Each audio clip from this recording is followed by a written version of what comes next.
ठीक है।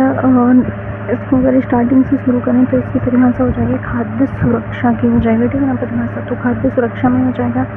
आरंभिक वर्षों में खाद्य सुरक्षा की परिभाषा संकुचित एवं सीमित थी, जो व्यक्ति एवं देश तक विस्तृत थी, ठीक है ना। आरंभ में खाद्य सुरक्षा से तात्पर्य था कि व्यक्ति को किसी भी समय आवश्यक पदार्थों की आपूर्ति सुनिश्चित हो। कालांतर में भारतीय मूल के अर्थशास्त्री अमर्त्य सेन ने खाद्य सुरक्षा की नवीन रूप से परिभाषित किया और उन्होंने इसकी आपूर्ति की जो सुनिश्चितता थी राज्य के द्वारा किए जाने वाले नवीन आयामों को जोड़ा, मतलब कि इसकी आपूर्ति राज्य के द्वारा की जाए, इस तरह के नवीन आयामों को जोड़ा। वर्ष सन 1995 में खाद्य शिखर सम्मेलन में खाद्य सुरक्षा की व्यापक एवं नवीन परिभाषा प्रस्तुत की गई।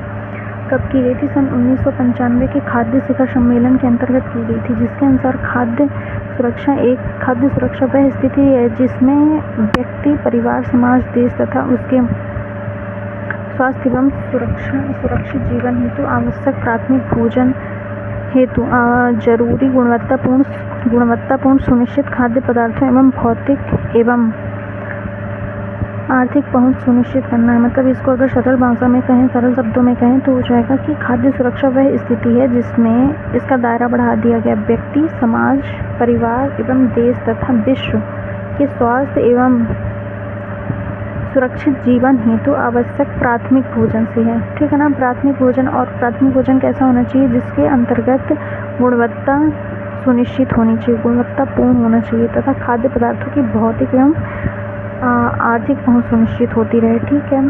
फिर इसके बाद हो जाएगा नेक्स्ट टॉपिक हो जाएगा खाद्य सुरक्षा के आयाम हो जाएंगे, जिसमें हो जाएगा परिचय में वही बता देंगे कि परिचय में हो जाएगा भारत जैसे विशाल लोकतांत्रिक कल्याणकारी राज्य में खाद्य सुरक्षा को सुनिश्चित करने हेतु 3 प्रमुख आयामों की व्यवस्था की गई है, जिसमें हो जाएगा उपलब्धता, पहुंच, सामर्थ्य एवं स्थिरता हो जाएगा, ठीक है। तो उपलब्धता का मतलब पहले ही बताया जा चुका है कि उपलब्धता का मतलब हो जाएगा यहाँ पे कि खाद्य पदार्थों की जो है पहुंच फिजिकल पहुंच से, मतलब कि उनके अवेलेबिलिटी से है, उपलब्धता से है, भौतिक पहुंच से है, ठीक है ना। इसके लिए भारत सरकार के द्वारा FCI भारतीय खाद्य निगम के द्वारा उपलब्धता को सुनिश्चित करने के लिए प्रतिवर्ष सरकार के द्वारा निर्धारित मूल्य पर, वही MSP मतलब निर्धारित मूल्य पर क्या होता है, किसानों के द्वारा खरीदा जाता है।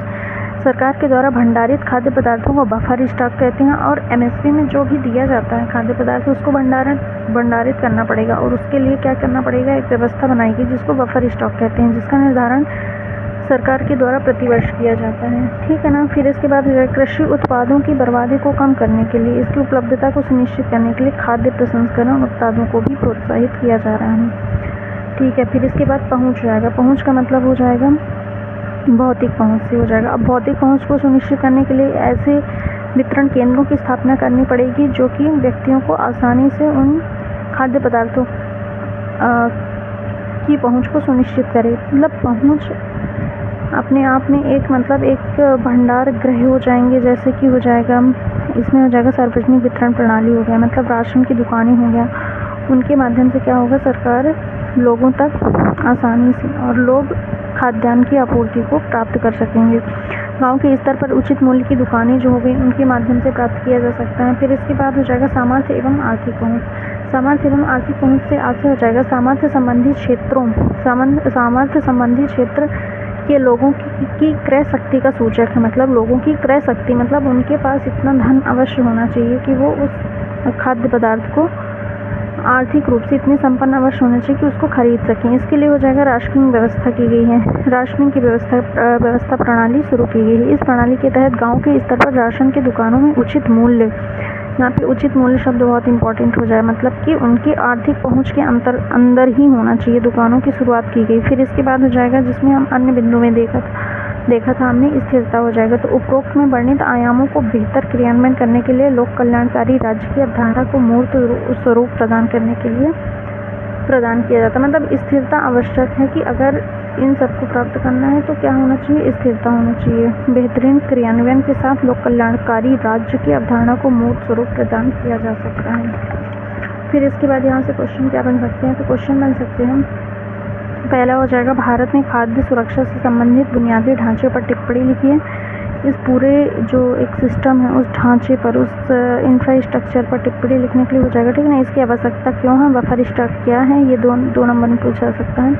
खाद्य सुरक्षा क्या है, खाद्य सुरक्षा के आयाम से संबंधित टिप्पणी, ठीक है। इसके अलावा हो जाएगा खाद्य असुरक्षा के प्रकार बताइए। तो खाद्य असुरक्षा के प्रकार दो प्रकार के थे, गंभीर खाद्य असुरक्षा हो जाएगा और हो जाएगा मौसमी खाद्य असुरक्षा, मतलब गंभीर या क्रॉनिकल हो जाएगा। क्रॉनिकल में क्या हो जाएगा कि क्रॉनिकल खाद्य असुरक्षा से मतलब है कि दीर्घकालीन हो, मतलब है ना, एक लंबे समय से हो जाए खाद्य असुरक्षा हो। इसके अलावा हो जाएगा उसमें निरंतरता होनी चाहिए, मतलब एक कंटिन्यूटी होनी चाहिए, लंबे समय तक अनुपलब्धता है तो क्या हो जाएगा, गंभीर। इसके अलावा हो जाएगा निम्न क्रय शक्ति, राजनीतिक एवं सामाजिक अशांति जैसी दिशाओं का विकास होता है। फिर इसके बाद हो जाएगा मौसमी खाद्य असुरक्षा हो जाएगा, ठीक है ना। यह अल्पकालिक खाद्य असुरक्षा है जिसमें क्या होता है कि यह व्यवस्था कृषि पर आधारित विकासशील देशों में पाई जाती है तथा ग्रामीण क्षेत्रों में इस व्यवस्था का सर्वाधिक विस्तार पाया जाता है। मतलब इसके 3 पॉइंट हो जाएंगे, मेनली हो जाएगा अल्पकालिक हो जाएगी, ठीक है ना। दूसरा हो जाएगा विकसित देशों में, तीसरा हो जाएगा विकासशील देशों में, जैसे कि भारत जैसे देशों में, एग्जाम्पल के लिए भारत भी लिख सकते हैं इसमें। फिर इसके अलावा ग्रामीण क्षेत्रों में व्यवस्था सर्वाधिक विस्तार पाया जाता है। फिर इसके बाद हो जाएगा खाद्य सुरक्षा संबंधी वर्तमान ढांचा हो जाएगा। तो प्रस्तावना में ये बता सकते हैं, इसका एक मॉडल आंसर अगर बनाना है तो प्रस्तावना हो जाएगा इस ढांचे को डिवाइड कर सकते हैं, साथ ही साथ क्या हो जाएगा इसका निष्कर्ष हो जाएगा। तो खाद्य सुरक्षा का वर्तमान ढांचा अगर बताना है तो इसको अगर फॉर्मेट में बताना हो तो प्रस्तावना लिखेंगे, ठीक है ना। प्रस्तावना में लिखना नहीं है, बस 2 लाइन की प्रस्तावना हो जाएगी। फिर इसके बाद हो जाएगा इसमें टॉपिक में डाल सकते हैं, यहाँ पे पहले वर्तमान ढांचा हो जाएगा, ठीक है ना। वर्तमान ढांचा हो जाएगा, इसको 3 भागों में डिवाइड किया गया है, ठीक है। संवैधानिक उपबंध हो जाएगा। संवैधानिक के बाद यहाँ पे हो जाएगा संस्थागत हो जाएगा, और विधिक, ठीक है। FCI अपने आप में एक संस्था है, संस्थागत के अंतर्गत आ जाए। अब इसकी जब डिटेलिंग करेंगे तो यहाँ से कर सकते हैं। संवैधानिक हो जाएगा, ये इसको 3 पार्ट में डिवाइड करके 2-3 लाइन में जितने में बताना है उसको बता सकते हैं। फिर इसके बाद संस्थागत ढांचा हो जाएगा, ये 2-3 लाइन में हो जाएगा। और फिर इसके बाद हो जाएगा विधिक ढांचा। इस तरह से आंसर की फॉर्मेटिंग हो जाएगी, ठीक है ना। और यहाँ पे हो जाएगा अंततः या निष्कर्षता, यहाँ पे हो जाएगा 2 लाइन में निष्कर्ष बताया जा सकते हैं। तो इस तरह से इसका फॉर्मेट हो जाएगा। संवैधानिक ढांचे के अंतर्गत क्या हो जाएगा, संवैधानिक ढांचा हो जाएगा जिसमें हो जाएगा अनुच्छेद 21 के अंतर्गत खाद्य सुरक्षा की भावना गर्मीपूर्ण जीवन के मौलिक अधिकार में निहित है। दूसरा हो जाएगा इसी में हो जाएगा कि संवैधानिक ढांचे के विकास में सबसे महत्वपूर्ण प्रयास भारतीय मूल के अर्थशास्त्री अमर्त्य सेन को माना जाता है, ठीक है। इसके बाद हो जाएगा विधिक ढांचा। तो उसके 2 पॉइंट कौन कौन से हो जाएगा, पहला आर्टिकल 21 हो जाएगा, ठीक है ना। आर्टिकल 21 हमें क्या देता है, जीवन जीने का अधिकार, लेकिन जीवन कैसा जीवन, गरिमापूर्ण जीवन। गरिमापूर्ण जीवन के अंतर्गत ही खाद्य सुरक्षा आ जाएगी। और इसके संबंध में अगर हम बात करें तो अमर्त्य सेन, अर्थशास्त्री अमर्त्य सेन को माना जाता है, इसका मतलब प्रमुख प्रवर्तक बोल सकते हैं, ठीक है ना। उन्होंने सर्वप्रथम प्रयास किया था। फिर इसके बाद हो जाएगा विधिक ढांचा हो जाएगा। भारतीय संविधान के अनुच्छेद 21 के अंतर्गत क्या हुआ है कि इस आधार पर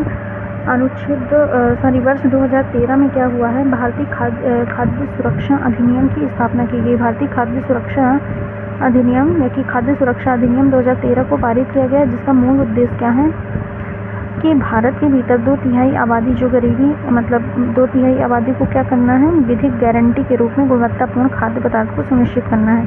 तो 2/3 आबादी हो जाएगी, ठीक है ना। इसके अंतर्गत शहरी आबादी, जो शहरी अगर आबादी 100% है तो उसमें से 50% और ग्रामीण आबादी का लगभग 75% आबादी इसके अंतर्गत शामिल है। फिर इसके बाद हो जाएगा संस्थागत प्रयास हो जाएगा। भारत में उपलब्ध संसाधनों की खरीद एवं उसके भंडारण तथा रख रखाव हेतु केंद्र सरकार के द्वारा भारतीय खाद्य निगम जैसी संस्था का, तो ये संस्थागत प्रयास के अंतर्गत हो जाएगा की स्थापना की गई है। इस निगम की सहायता से भारत में खाद्य पदार्थों की उपलब्धता सुनिश्चित होती है तथा सार्वजनिक वितरण प्रणाली के तहत ग्रामीण क्षेत्रों में उचित मूल्य पर राशन की दुकानों की स्थापना की गई है, जो खाद्य पदार्थों को आर्थिक एवं भौतिक पहुंच को सुनिश्चित करने में सहायक है, ठीक है ना। निष्कर्ष हो जाएगा इस प्रकार उपरोक्त में वर्णित संदर्भ में भारत में खाद्य पदार्थों के लक्ष्य में सहायक हो जाएगा, ठीक है ना। मतलब इस प्रकार उपरोक्त में वर्णित जो खाद्य सुरक्षा के लक्ष्य हैं उसको प्राप्त करने में, या तो हम ऐसे बता सकते हैं कि भारतीय खाद्य सुरक्षा अधिनियम के तहत गुणवत्तापूर्ण शिक्षा की पहुंच को सुनिश्चित करने में इसकी महत्वपूर्ण भूमिका है। अब खाद्य सुरक्षा की आवश्यकता क्यों है, तो नेक्स्ट क्वेश्चन हो जाएगा, ठीक है ना। खाद्य सुरक्षा की आवश्यकता क्यों है, तो अगर हम इसको फॉर्मेटिंग करेंगे आंसर उसके फॉर्मेट में, तो पहले तो बता देंगे इसमें प्रस्तावना के अंतर्गत कि खाद्य सुरक्षा है क्या, ठीक है ना। उसका आशय बता देंगे, खाद्य सुरक्षा का आशय क्या है कि उसकी भौतिक पहुंच से है, ठीक है। इसके अलावा हो जाएगा इसकी आवश्यकता हो जाएगा, तो संवैधानिक प्रावधान हो जाएगा, ठीक है ना, कि आवश्यकता क्यों है। तो अपने संविधान के अंतर्गत अनुच्छेद जो 21 है उसमें पहले से ही बता के रखा गया कि गर्म्यपूर्ण जीवन, तो उसको पूरा करने के लिए खाद्य सुरक्षा की आवश्यकता है। खाद्य सुरक्षित होगा तभी लोगों को क्या हो पाएगा, उपलब्धता हो पाएगी। फिर इसके बाद हो जाएगा बढ़ती हुई आबादी, तो आगे बढ़ती हुई आबादी के लिए भी खाद्य सुरक्षा की आवश्यकता है। वैश्विक खाद्य सुरक्षा सूचकांक में भारत की स्थिति एक तरह से, उसमें भारत की स्थिति को बरकरार अच्छा एक प्रदर्शन करने के लिए आवश्यक है कि भारत में खाद्य सुरक्षा की उपलब्धता हो। मानव संसाधन विकास हो जाएगा, ठीक है ना, मानव विकास सूचकांक हो जाएगा, इसमें भी रैंकिंग से संबंधित हो गया। फिर इसमें हो जाएगा राष्ट्रीय सुरक्षा हो जाएगा, जलवायु परिवर्तन हो जाएगा, जलवायु परिवर्तन, बाढ़, सूखा, अकाल की स्थिति में खाद्य सुरक्षा की आवश्यकता ज़्यादा इंपॉर्टेंट हो जाती है, इंपॉर्टेंस इसका बढ़ जाता है। फिर इसके बाद कृषि आधारित अर्थव्यवस्था, क्योंकि भारत की अर्थव्यवस्था कृषि आधारित है, इसके कारण क्या होता है, भारतीय कृषि को वैसे भी मानसून का जुआ कहा जाता है, इसके कारण आवश्यक हो जाता है कि खाद्य सुरक्षित होना चाहिए। साथ में गरीबी उन्मूलन के लिए और कृषि आधारित अर्थव्यवस्था का विकास हो सके, साथ में मतलब उसको बढ़ावा देने के लिए, और निम्न कृषि उत्पादकता के कारण, मतलब निम्न कृषि इतनी अच्छी उत्पादकता नहीं है कि हम क्या कर सकें, पूरी तरह से मुक्त हो सकें, तो खाद्य सुरक्षा की बढ़ जाता है। अब इसको फॉर्मेट में अगर देखेंगे तो ऐसा फॉर्मेट बना सकते हैं, तो बढ़ती हुई आबादी हो जाएगा, ठीक है ना।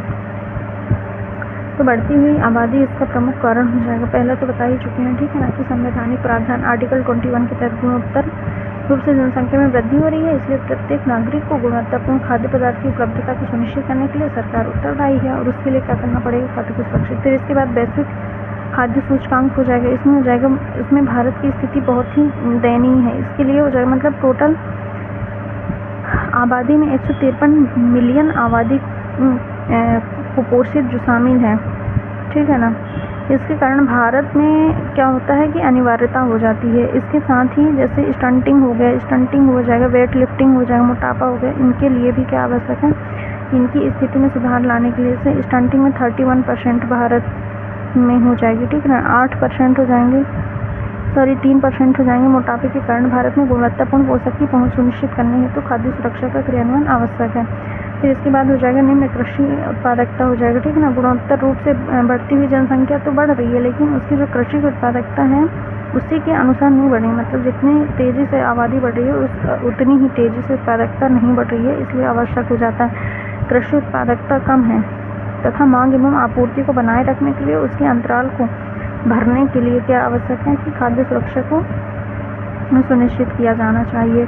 मानव विकास सूचकांक हो जाएगा, शिक्षा, स्वास्थ्य एवं जीवन प्रत्याशा हो जाएगा। विगत वर्षों में क्या हुआ है कि मानव विकास सूचकांक में भारत की स्थिति जो है गिरती जा रही है, वर्तमान में भी लगभग 135-34 के पास नहीं है। फिर गुणवत्तापूर्ण, ठीक है ना, लगभग वही जीवन प्रत्याशा में वृद्धि होगी, स्वास्थ्य में वृद्धि होगी, राष्ट्रीय सुरक्षा के लिए। फिर इसके अलावा क्या हो जाएगा, राष्ट्रीय आंतरिक एवं बाह्य शत्रु के मनोबल में वृद्धि होती है। अगर देश में अगर ऐसी परिस्थितियाँ हैं कि खाद्यान्न का संकट है, तो क्या होता है कि जो बाहर का प्रतिद्वंदी है वो क्या करता है, कूटनीति के माध्यम से और भी अड़चनें उत्पन्न करने की कोशिश करता है, राजनीति के माध्यम से, है ना, तो उसके लिए भी स्थिरता प्रदान करने के लिए, राष्ट्रीय सुरक्षा के लिए, ठीक है। फिर इसके बाद हो जाएगा जलवायु परिवर्तन, वही हो गया, ताप लहरी हो गया, ठीक ना, बाढ़ हो गया, सूखा हो गया, तो ये अकाल की स्थिति उत्पन्न होती है, तो उसके लिए खाद्य सुरक्षा आवश्यक हो जाएगी। फिर इसमें हो जाएगा कृषि आधारित अर्थव्यवस्था का विकास, चूँकि भारत कृषि प्रधान देश है और भारत की लगभग 70% आबादी जो है यहाँ से रोजगार प्राप्त करती है, इससे संलग्न है, तो आवश्यक हो जाता है कि ठीक है। फिर इसके बाद हो जाएगा गरीबी उन्मूलन हो जाएगा, इसमें राष्ट्रीय व्यवस्था प्रणाली गुणवत्तापूर्ण सुनिश्चित करने के लिए। फिर नेक्स्ट क्वेश्चन अगर हम देखें, खाद्य सुरक्षा में बाधाएं हो जाएगा। खाद्य सुरक्षा के अंतर्गत बाधा क्या आ रही है, तो इसमें प्रस्तावना में पहले उसी तरह फॉर्मेट लगभग वही रहेगा। प्रस्तावना हो जाएगी, फिर इसकी बाधाएं हो जाएंगी, एक के बाद एक हो जाएंगे, ठीक है ना, और इसके बाद हो जाएगा इसका निष्कर्ष हो जाएगा। तो प्रस्तावना में हो जाएगा, भारत जैसे विशाल देश एवं लोक कल्याणकारी राज्य की स्थापना तथा भौतिक एवं जलवायु विविधता के कारण देश में खाद्य सुरक्षा के मार्ग में निम्नलिखित बाधाएं हैं, ठीक है ना। तो पहले हम एक पॉइंट को सर्कल के रूप में बना के पहले बाधाएं बता सकते हैं।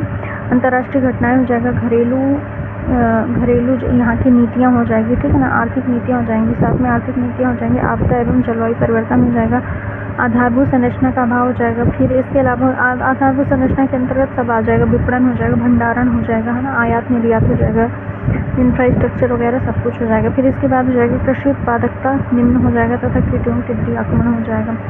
तो अब इसके अंतर्गत एक की बात देखते हैं। तो इसमें अंतर्राष्ट्रीय घटनाएं हो जाएंगी, रूस एवं यूक्रेन तथा अरब एवं इजराइल जैसे अंतर्राष्ट्रीय देशों में हो जाएगा मुद्रावन। तो अभी इसमें और कौन कौन से पॉइंट बचे हुए हैं, तो इसमें हो जाएगा एक लास्ट पॉइंट है खाद्य सुरक्षा, ठीक है ना, इसको हम अगले उसमें कवर कर सकते हैं। तो एक शॉर्ट नेक्स्ट टॉपिक में देखा जाएगा इसको, ताकि हम इसके अभी देख सकते हैं, जैसे पॉइंट खत्म ही हो जाए। इसका क्वेश्चन क्या हो जाएगा, खाद्य सुरक्षा की वैश्विक स्थिति, मतलब विश्व में भारत की क्या स्थिति है। तो इसका निर्धारण अंतर्राष्ट्रीय संस्थाओं के द्वारा प्रतिवर्ष जारी रिपोर्ट के आधार पर पता चलता है कि जो अंतर्राष्ट्रीय संस्थाएं वो जो रिपोर्ट जारी करती हैं उसमें भारत की स्थिति क्या है, उसके आधार पर तय होता है कि भारत की स्थिति क्या है, स्थिति हो जाएगा, ठीक है ना। प्रतिवर्ष वैश्विक खाद्य सूचकांक, इसके लिए हम बता सकते हैं सीधा सा पॉइंट डाल करके, वैश्विक खाद्य भूख सूचकांक हो गया, मानव विकास सूचकांक हो गया, है ना, कितनी थी और कितने वृद्धि हुई है कि कमी हुई है। खाद्य सुरक्षा में पोषण स्थिति रिपोर्ट 2023 हो जाएगा। विश्व खाद्य कार्यक्रम के अनुसार हो जाएगा, ठीक है ना। 195 मिलियन अल्पपोषित निवासरत हैं, जबकि 43% हो जाएगा नागरिक लंबे समय से कुपोषित हैं। फिर इसके अलावा हो जाएगा गरीबी में बहुआयामी सूचकांक के आधार पर भारत में विश्व का सबसे ज़्यादा गरीब आबादी निवास करती है, जिसमें 23.4%, ठीक ना, करोड़ आबादी हो जाएगी। इसके अलावा खाद्य सुरक्षा सूचकांक 2022 के अनुसार 98वां स्थान था, ठीक है ना। वर्तमान में शायद 105 हो चुके हैं। निम्नलिखित हो जाएंगे, इसमें दशाएं हो जाएंगी, ठीक है ना। सतत कृषि विकास, मतलब इसके सुधारात्मक कार्य बताने पड़ेंगे। इसमें हो जाएगा दयनीय स्थिति है, अतः हमें सुधार हेतु सतत कृषि, आधुनिक तकनीकी, जन भागीदारी आदि को बढ़ावा देना चाहिए। नेक्स्ट टॉपिक हो जाएगा हरित क्रांति हो जाएगा, ठीक है ना। तो हरित क्रांति हो जाएगा, इसके परिचय हो जाएगा, पृष्ठभूमि हो जाएगा, आवश्यकता, चरण, प्रभाव में सुझाव हो जाएगा। तो इसमें मुख्य रूप से हमें इसी पर फोकस करना है। और इसके बाद जो इसका सेकेंड टॉपिक है, लगभग कोशिश करेंगे कि मैंने हैंड रिटन नोट्स बनाए हुए हैं, ठीक है। नेक्स्ट टॉपिक नेक्स्ट वीडियो में।